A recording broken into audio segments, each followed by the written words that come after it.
Assalamualaikum warahmatullahi wabarakatuh. Halo semua, selamat datang di channel saya. Masih bersama saya ya, Mas Purwo. Dalam video kali ini saya akan membahas tentang keuntungannya kita membeli barang secara kredit atau membeli properti apapun itu secara kredit. Kredit seringkali menjadi cara yang populer untuk memenuhi kebutuhan konsumen. Jadi apa saja keuntungannya, mari kita bahas ya. Keuntungan yang pertama, membeli barang secara kredit adalah untuk memenuhi kebutuhan secara segera. Bayangkan jika Anda ingin membeli produk yang Anda butuhkan, misalkan rumah, tetapi belum memiliki cukup uang tunai. Nah, dengan opsi kredit ini, Anda dapat membeli rumah tersebut tanpa harus menunggu waktu yang lama. Anda sudah dapat membeli rumah secara kredit. Uang yang sebelumnya Anda alokasikan misalkan untuk menyewa rumah, terus untuk membayar biaya sewa, itu Anda alokasikan untuk membayar cicilan kredit. Nah, itu dalam jangka waktu beberapa tahun, rumah itu sudah menjadi milik Anda sudah tidak mengontrak lagi.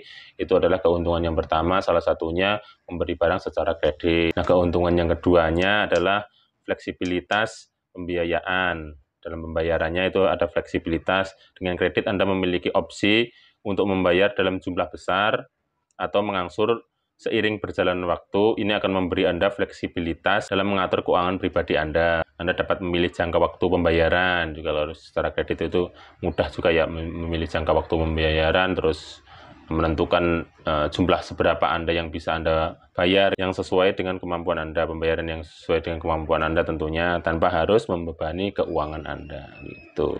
Itu keuntungan yang kedua, salah satunya. Keuntungan yang ketiga selanjutnya adalah perlindungan konsumen. Ketika Anda menggunakan kredit untuk berbelanja, Anda akan mendapatkan perlindungan tambahan dari pihak bank atau penyedia layanan kartu kredit.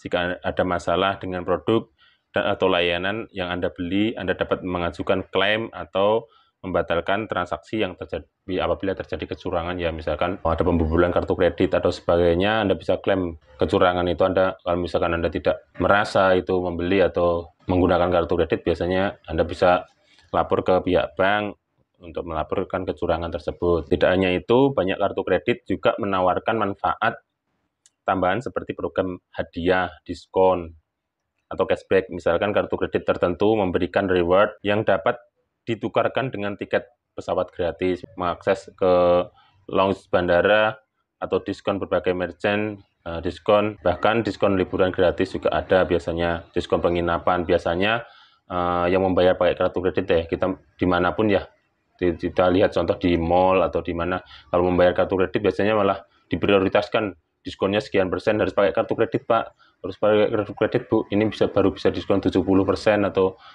atau diskon liburan ini biasanya kalau dibayar pakai kartu kredit juga ini diskon Bu, kalau misalkan kita bayar cash malah harga normal gitu. Nah, itu keuntungan kartu kredit, kadang malah diprioritaskan untuk layanan-layanan di tempat-tempat tertentu ya. Nah, keuntungan selanjutnya adalah membangun sejarah kredit atau istilahnya BI checking, kita membangun nama baik kita di BI checking ya.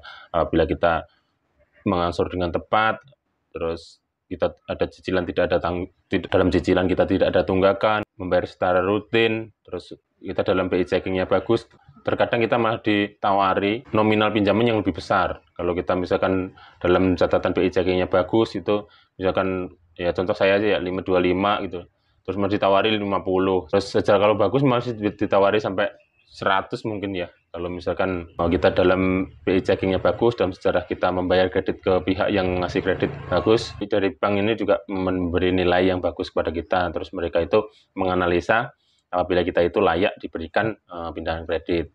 Tentunya kita juga harus secara bijak menggunakan kartu kredit tersebut. Tentunya kita harus menganalisa apakah itu kebutuhan kita. Terus tentunya kita harus analisa sebelum mengambil kredit itu harus bijak, apakah kita dapat mencicilnya, pengembaliannya itu seperti apa, skema pembayarannya seperti apa, terus pemasukan kita seberapa. Jangan sampai pada akhirnya kartu kredit ini menjadi bumerang, terus menyulitkan kita ke depannya. Itu jangan sampai. Ingat juga, utang itu adalah kewajiban kita yang harus kita bayar. Di balik utang itu ada orang-orang baik atau orang-orang yang merelakan sebagian rezekinya untuk kita pakai. Maka dari itu jangan kita menggunakan uang itu secara berlebihan di luar kebutuhan kita, hanya untuk kebutuhan senang-senang atau kebutuhan hedonisme. Jangan.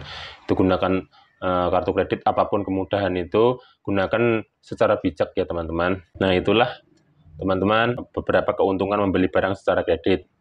Setiap keputusan dalam pengelolaan keuangan pribadi yang memiliki resiko dan manfaatnya tersendiri ya teman. Maka bijaklah setiap mengambil keputusan. Ada resikonya juga, kartu kredit juga, maupun utang kepada orang itu juga tetap ada resikonya. Tapi keuntungan dan kemudahannya itu saya bahas di awal tadi.